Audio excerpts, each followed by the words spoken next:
Okay, I'm going to show you how to create basic shapes on your Loom. We're going to create a sphere, a cone, and a cylinder. Okay, and those three things, depending on length and everything, can make you a variety of different dolls and animals, okay, for those basic shapes. So I'm going to show you how to create those basic shapes. Particularly for the holiday season, you'll want cylinders for different things. You'll want a sphere for ornaments. You'll want a cone for Christmas tree. So I'm going to kind of show you how to do that. For once, you're going to start with your drawstring cast on. So you have your 24, and what you want to do is you want to wrap it behind. This is going to be like a wrap in front, okay? If you want, you can do a wrap around the previous start peg and then weave in and out of your 24.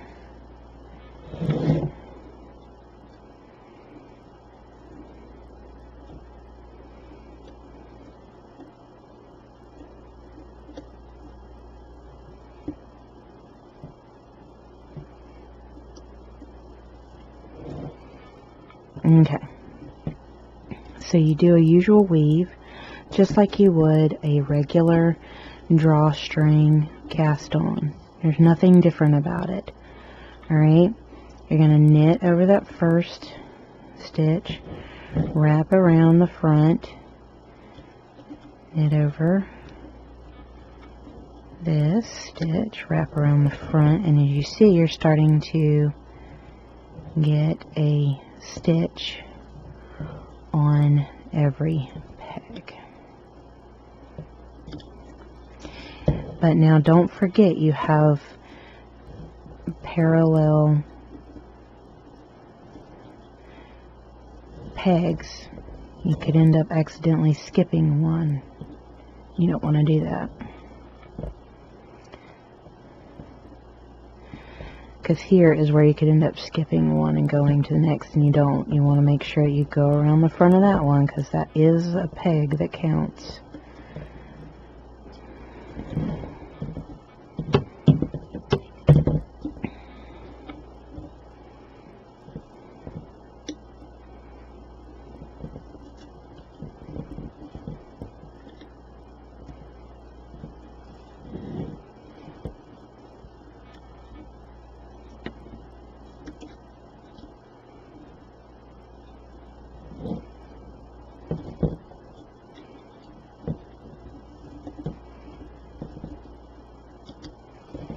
Okay, we've made it back around now, and to set it in place, you just want to do a row of knit, and you can either take this to the front or take this to the back, it doesn't matter on your working yarn, but you want to go around and knit a single row, okay?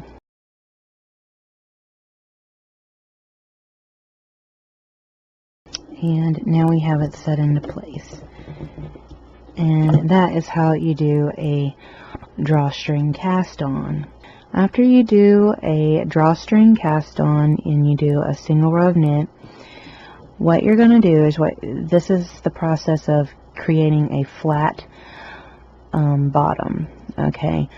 And what you want to do is you want to increase every fourth row, okay? And what this will do, and you'll want to do it 3 times or however many times, okay? And how many times you choose to increase, you double it. So I'm going to do 3 increases, and I'm going to double it to 6 when I do 6 stockinette rows after I do my increases. Okay, so what this means is you're going to do 3 rows of knit and increase, 3 rows of knit and increase, 3 rows of knit and increase, 6 rows, and then you're going to do a decrease, 3 rows, decrease, 3 rows, decrease, 3 rows, and then a drawstring bind off, okay? and that's the basics. But I'm going to show you how to do it, okay? So what we want to do is we want to go in and we want to knit for 2 more rounds, because I've already knitted a round. So I'm going to knit for 2 more rounds. And this is a basic sphere. You can go larger, you can go smaller, alright? But this beginning is the start of even your cone and your cylinder and that kind of thing. So keep in mind, these first rows with the increase is what you're going to start with on these. And I'm going to show you how to make each of those shapes. Okay, this is row 2. And then we'll do a 3rd row, and then I will show you how to do an increase. And you'll repeat this set 2 more times.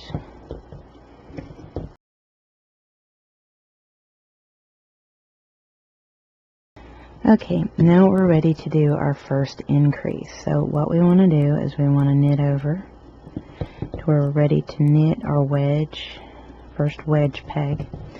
And what we want to do is we want to do a twin knit. Now, you want to keep your working yarn in the middle of the loom for this. You want to pull back that previous stitch, place your working yarn over this peg, and then put that stitch back. Pick up your stitch you just made, put it onto the previous peg. Then what you'll do is go in and knit your wedge pegs, okay? And then what you need to do is go in and keep your working yarn into the middle of the loom, pull back that stitch, push it back, move the stitch you just created over, then knit that stitch. Okay, now you want to take and move your wedge out 1 slot or set of pegs.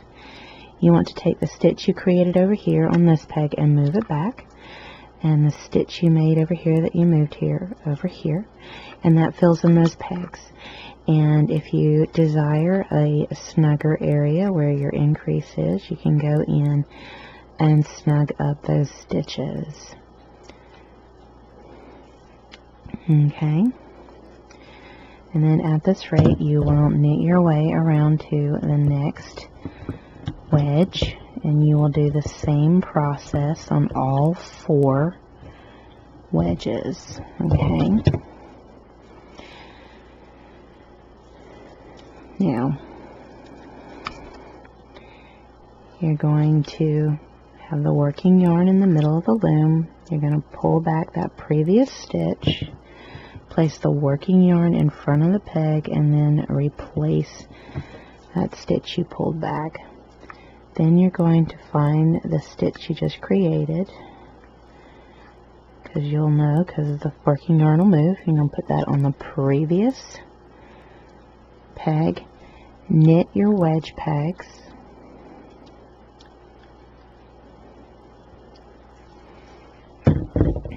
take your previous stitch, put in front,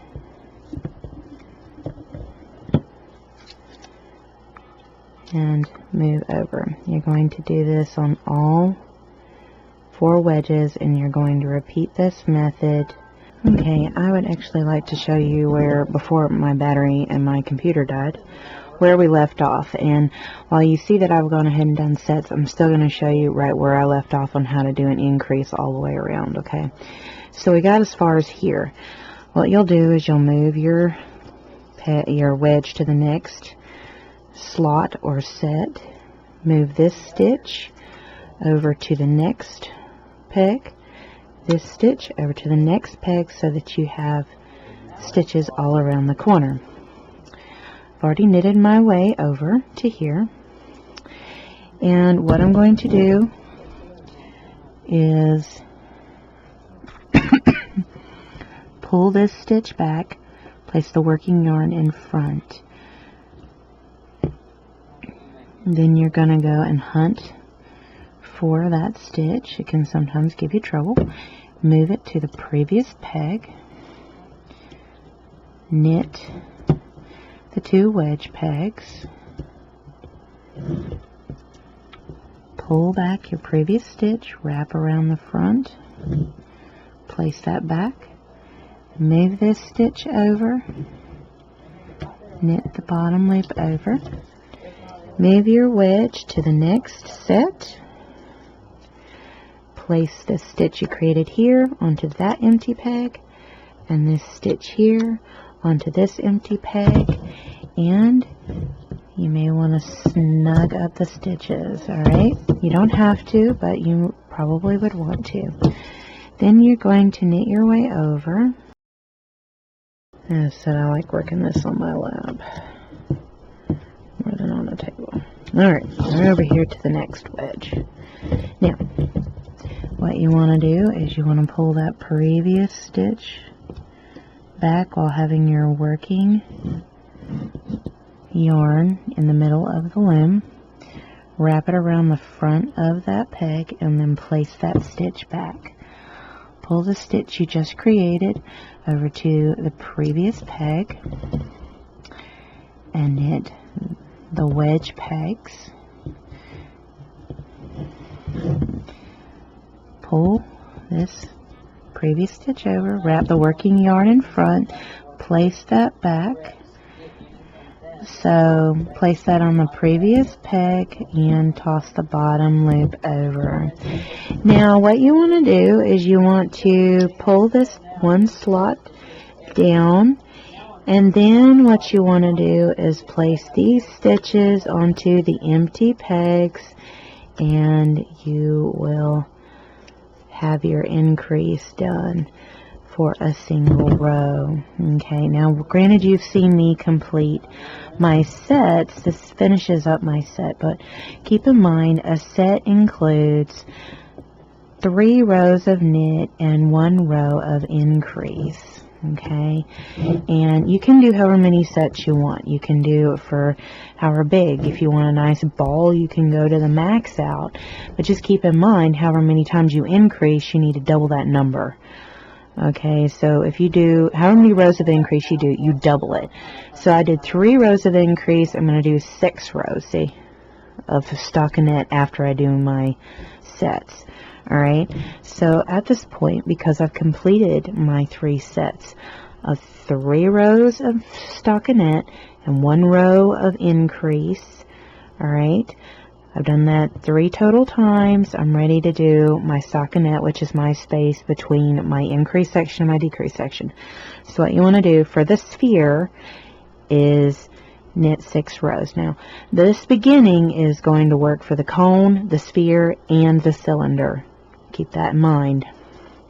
Okay, so every time I go and start to do the next shape, it's after this point. Okay, so we're fixing to do the cylinder, the sphere.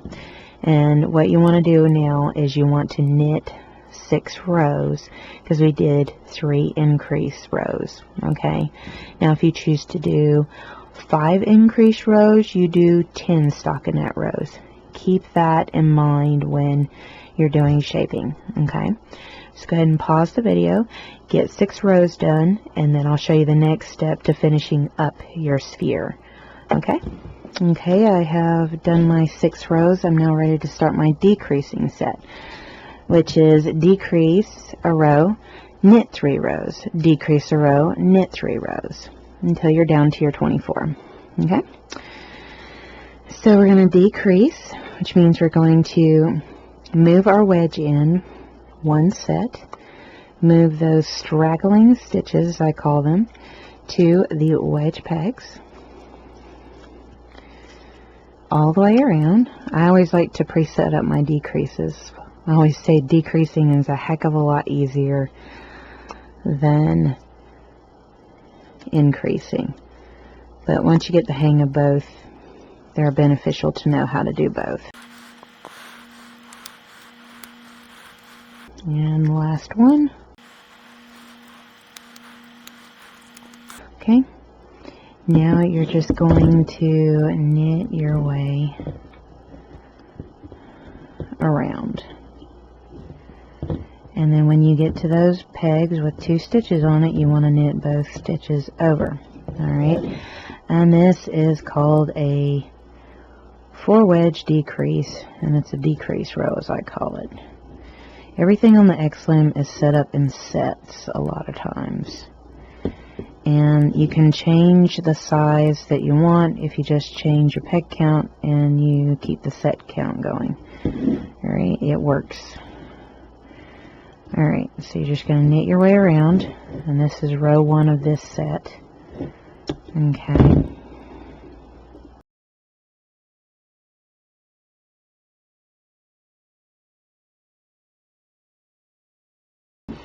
Okay, that is your decrease row. Now what you want to do is you want to just go in and knit for 3 rows, okay? And that'll complete a set when it comes to decreasing on a sphere, okay? So pause the video, complete your 3 rows, then decrease a row, do 3 more rows, then decrease a row, 3 more rows. That's what you should do, alright? And that completes a set. When we come back, I'll show you how to draw string off, and then we need to stuff. Okay, so one side has to get closed, stuff up, and then close up the other side. Alright, so while you have a drawstring, you notice I haven't touched it yet. And I'm barely going to touch the other side either, because that one's going to be the side that we're going to want to stuff in from, okay? So pause the video, get your decreasing done, and then we'll go ahead and drawstring, bind off, and then we'll go from there on stuffing. And then we'll move to our cone. Okay, we're going to draw string off, and this is the same as it always is. I went ahead and cut me a long tail. And what you want to do is skip that first stitch, knit over the second, pull through, and you want to do every other stitch where you're taking it off. And I show this on the basics, so I'm not going to really spend a whole lot of time on this, okay?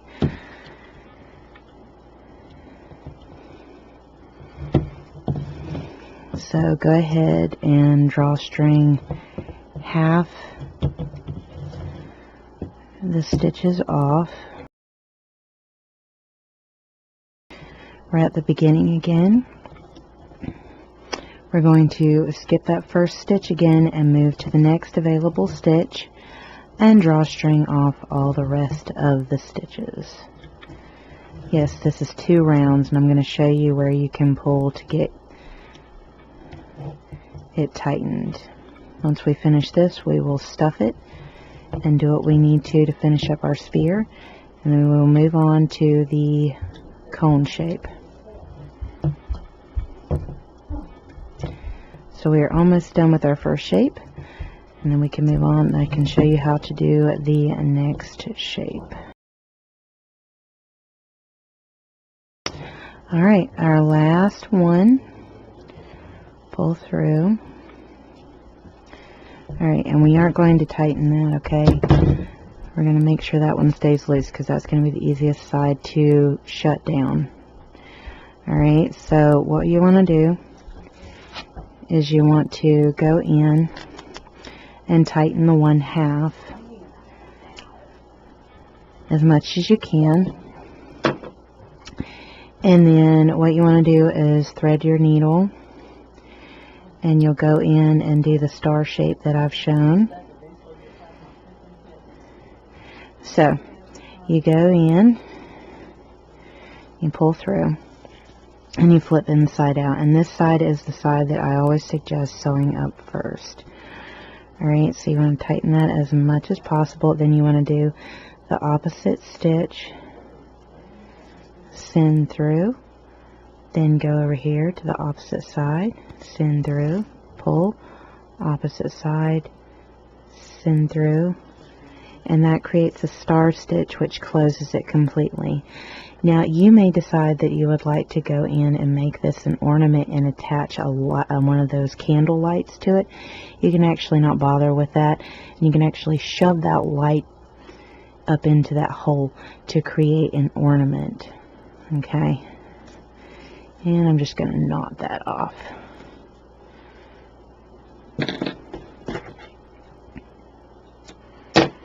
Alright, we're going to flip it right side out.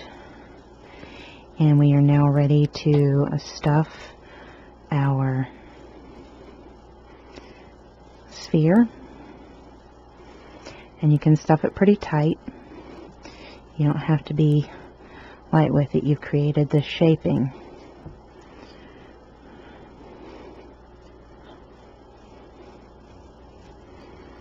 Stuff it as tight as you can. You can also buy plastic ornaments and stuff the sphere as well if you want to do the light thing that I'm talking about. Okay. Stuff it to its max. And then what you want to do is you want to find your end one, and then there's a pull string behind your tail. You want to pull that string first. Okay. Then you want to pull your last string. And there you have it. There is your sphere, your ball. Okay. And then all you'll do is you'll close that off and pull the end in. And there you have a ball. Again, you can stuff it with the plastic ornaments that you can buy, and you can shove the light through this in and paint the base, and you have like an ornament. There's options for this shape. Okay, you can make a little bit larger of one where you increase and decrease 5 times and then 7 times, and then you can attach all of them and make a snowman. But this is a basic shape for a sphere. So we're going to move on to our next shape, which is going to be a cone. And you're going to start off just like you did with the increase, and then we're going to go from there and do the actual cone shape, which is your set rows. Okay, so that's where we're moving on to next.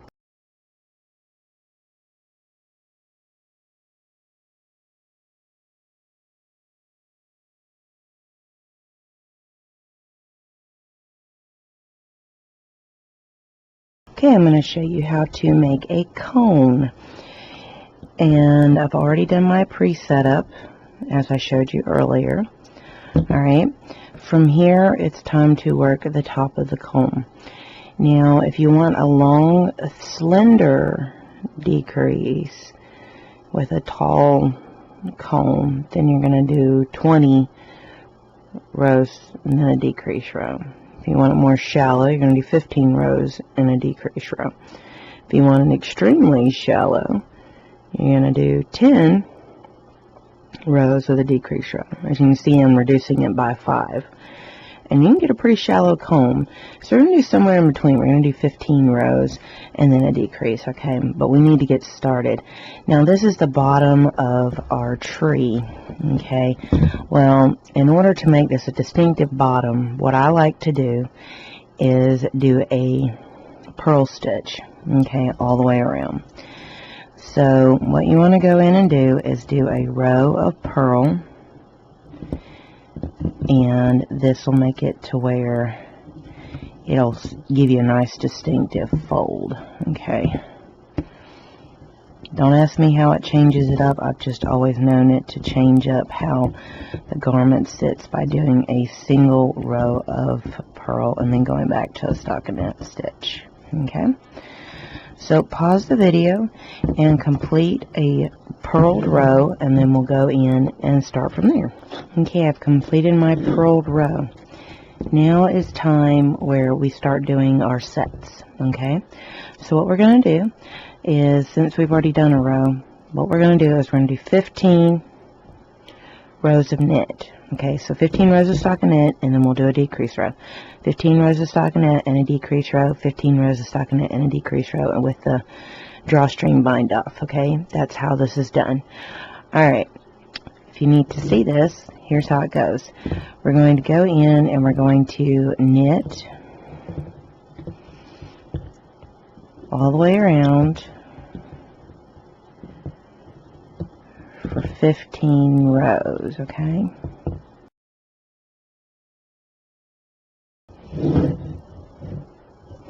Alright, so you go around and around 15 rows. Okay, so pause the video, get your 15 rows of stockinette done, and I'll come back and I'll show you how to do a decrease.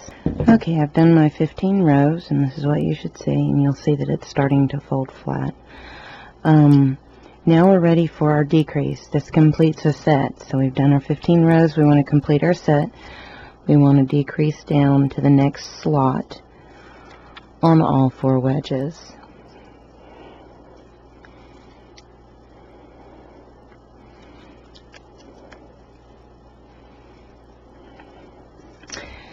And you want to move them stitches over to the wedge pegs. Then you will knit the round. I love decreasing because of how fast it is. Okay, we've just done that decrease, and now what we want to do is knit around. And this will complete our set. And when you get to those wedge pegs, make sure that you knit both the stitches over, and that completes a decrease row. Okay.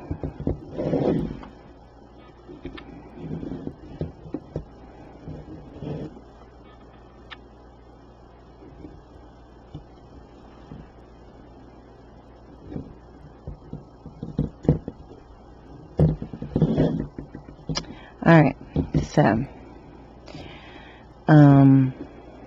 what you want to do is go ahead and finish up your decrease row, and then start again.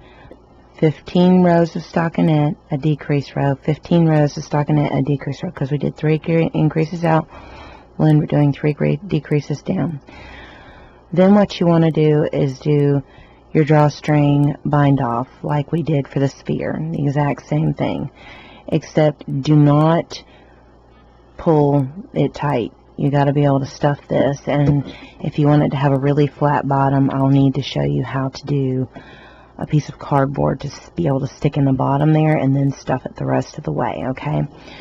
So go ahead and finish up the cone, including the drawstring bind off that I showed you how to do with the sphere, and then we'll come back and I'll show you how to go about stuffing it where it has a flat bottom, and then it stuffs up and everything like that.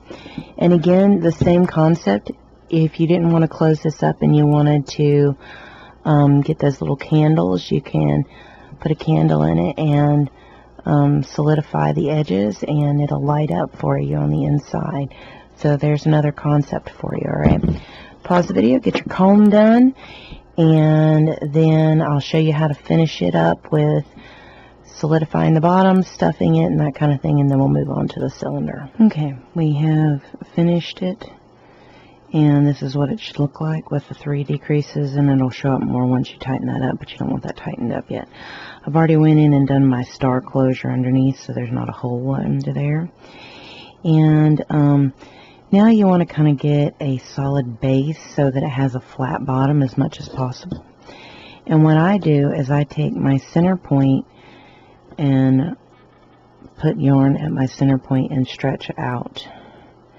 As you can see, that is the length, and I cut it, and I put a little tape on one side, and then I've taken some cardboard paper, which is thick, and if you have cardboard, actual cardboard sitting around, this is card paper, and I fold it in half and in half,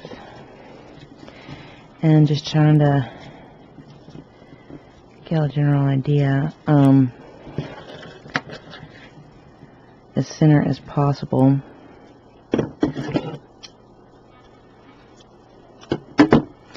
What you want to do is you want to take and fold the paper twice and make sure you'll be able to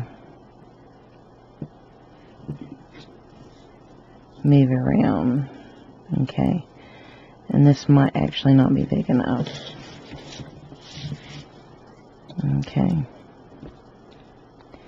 It may take a couple of pieces of cardboard paper to get it, card paper to get it to where you want it.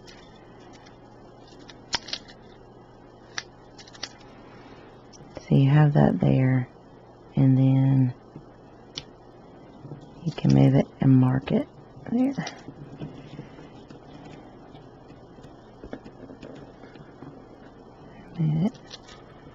Mark it there.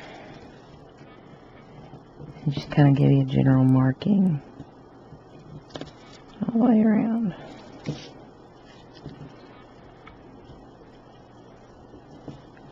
And again, you may need to do this a couple of times to get it thick enough. You can use this as a guide to actually get you a piece of cardboard as well set up. And connect those dots to what you want.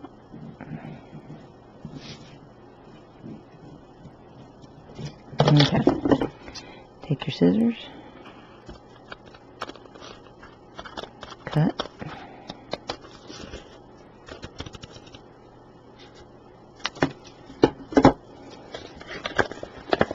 Should have a nice circle here.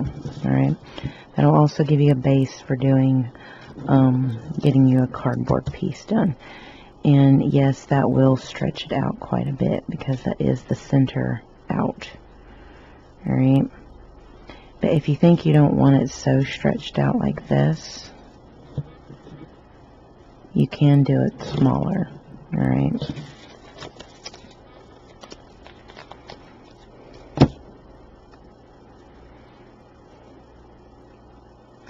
You can even try, if you would want, to go in and trace it out on a piece of paper.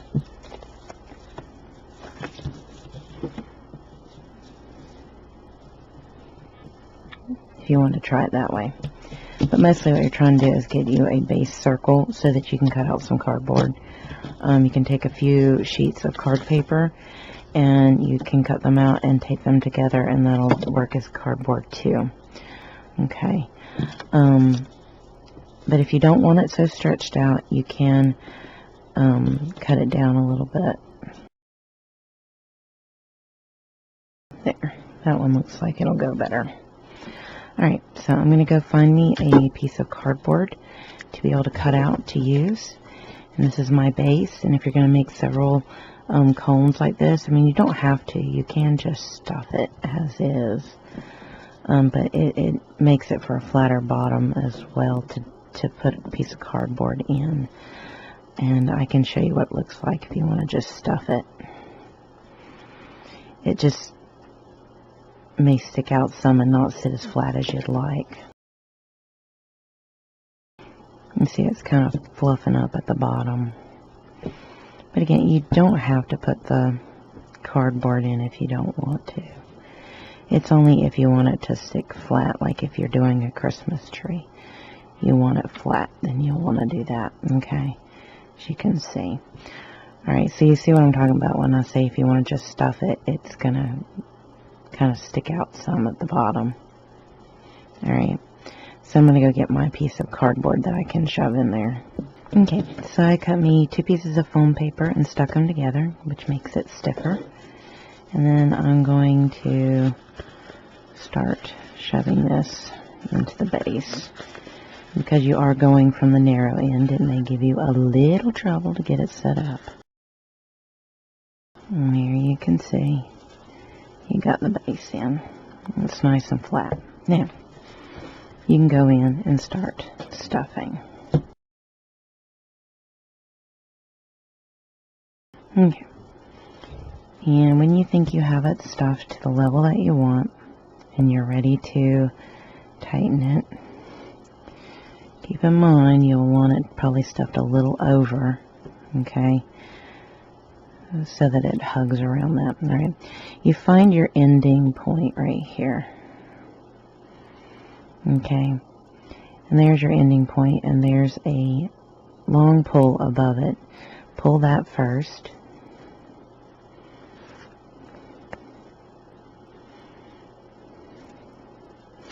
Then what you want to do is pull that. And then you'll want to close off the top. You can work the polyfill around. There's a lot of shaping that needs to be done when you're doing stuff like this. So you can see that the cone shape has happened. Okay. So that is how you create a cone. And the next one is a cylinder, and it's easy. It's even easier, but you'll want to keep your base if you're doing 43, because you'll want to make two. One for one side and one for the other side. But there's where your bottom is. This is what your top looks like. And close it off. If you think you might need to stuff more, you can try opening it up some more and stuffing, or you can just keep working on shaping it until it's the shape you like.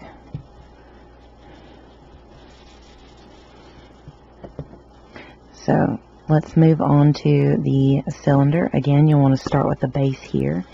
And my suggestion is to go ahead and purl that. So, because of the cylinder, you need a flat bottom and a flat top. So, go ahead and do the base of the cone like this, but when we come up to do the cylinder part, it'll be really easy, okay?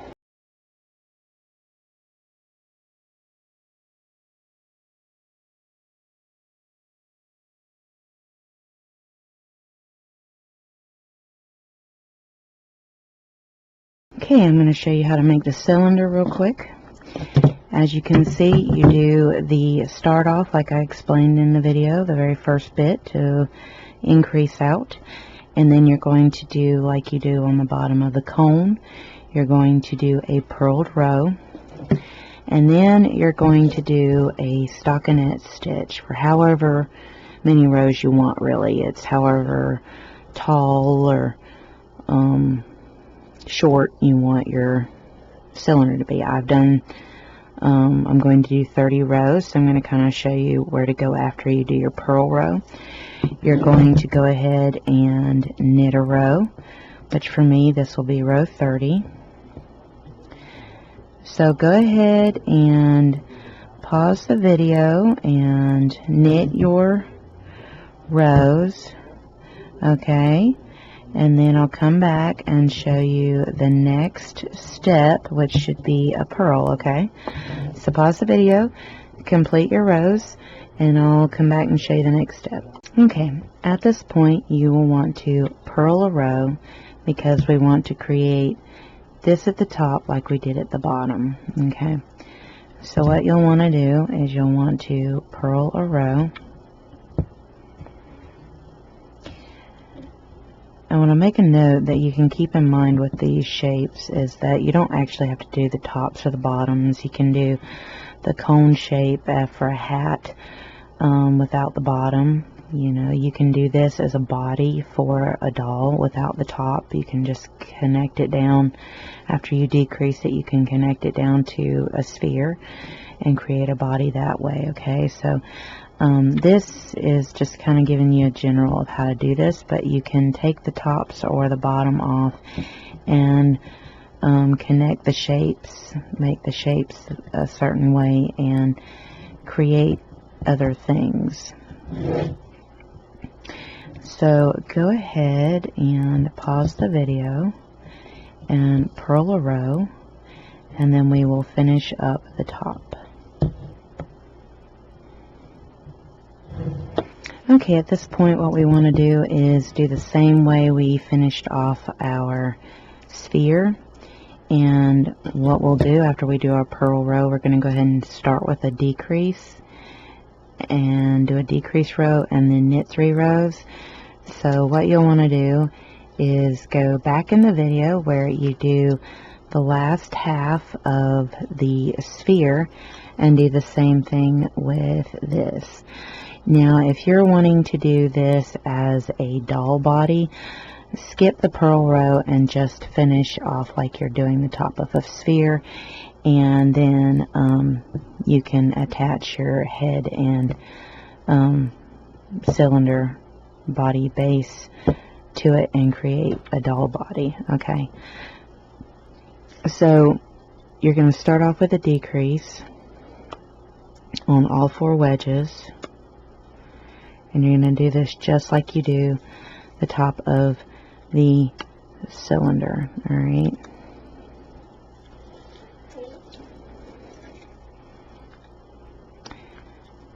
You do a decrease row, and then you do 3 knit rows, and you do it until where you're down to 24 pegs, and then you do your drawstring bind off, just as I show, and then you leave this open so that you can stuff it whatever way you need to, okay? So at this point, I'm just going to knit the round and knit both loops over. Just do exactly like I do at the top half of the sphere, okay? So pause the video, go back to where the top half of the sphere is being done, do that, and then we'll come back and I'll show you how to finish up making a sphere. And go ahead and make sure that you cut 2 circles like we did with the cone, okay? But you want to cut 2, one for the top and one for the bottom. And if you want it to be solid all the way around, you may want to take some foam paper like I did with the top and the bottom and create a cylinder based off the top and the bottom. But go ahead and have the top and the bottom circles cut, and then I'll show you how to make a foam ring where you can just stuff it all and it can be like a firm shape. Okay, so pause the video, get that much done, and we'll come back and stuff the shape. Okay, I finished up my shape. I made my 2 rings, and I've got my polyfill. Alright, so what you want to do is you want to go ahead and shove that first ring in just like you do your cone, and get it all flattened down there.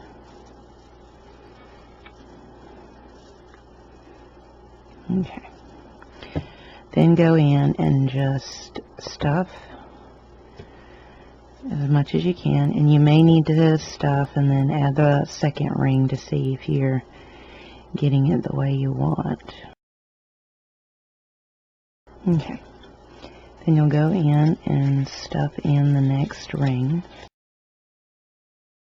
and if you think you've got it, what you want to do is find your area, last pull off area, and then you go above and you find the string and you want to pull it and then pull it.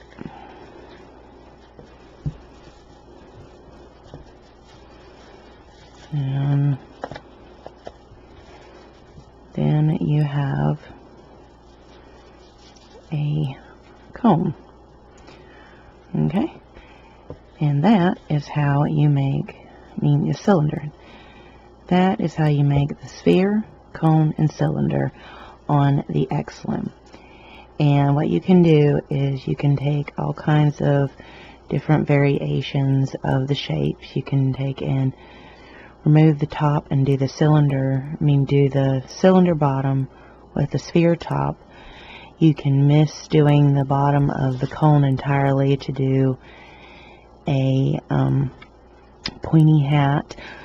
So just take the time to take the basics of these shapes, and you can do all kinds of different animals and that kind of thing, hats and stuff like that, and these concepts, okay? So that is how you make the 3 basic shapes on the X-Loom.